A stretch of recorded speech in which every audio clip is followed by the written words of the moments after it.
Introducing the all-new Corolla. The Safer Schools Act of 2014, or Bill 282 as introduced by Senator Brant McCready, imposes a minimum of 10 and a maximum of 20 years in prison for second offenders who burglarize a school.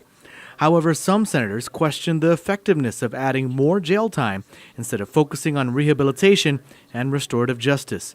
Senators brought up the fact that Chief Justice Robert Torres' State of the Judiciary focused on things like rehabilitation and restorative justice versus punishment.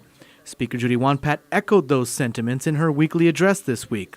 The Speaker says they need to focus more on getting to the root of the problem and providing opportunities for rehabilitation rather than just throwing them all in prison and throwing away the key. When we mandate a lot of these sentencing, what we're in essence doing is we're filling our prisons, and I don't want us to get to that point where eventually there would be a receiver for the prison when because they're overcrowded as it is. So we need to kind of look at more prevention, and I think just penalizing without rehabilitation, is just not addressing the real problem. All we're doing in this is kind of like trying to feed the frenzy in our community rather than providing, some real solutions to the issue. Lawmakers responded to these concerns, and Senator Tina Muñoz-Barnes proposed an amendment allowing a judge the option of suspending the 10-year sentence for anyone under the age of 18. Senator Aline Yamashita proffered an amendment allowing a judge to impose a restorative sentence instead of the mandatory sentence.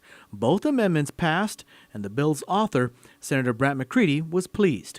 That's something that this legislature can feel proud of because we're listening to what was told to us in the State of the Judiciary address. Bill 282 was moved to the third reading file. Lawmakers also debated Senator Tony Atta's concealed firearms bill, which would require that the chief of police grant concealed firearms licenses to anyone who meets a list of requirements. Current law allows the chief of police to grant firearms permits at his or her discretion.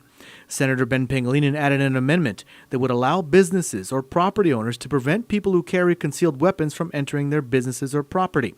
However, a big part of the debate was the amount of time that has been elapsed since a concealed firearms applicant has been convicted of a crime.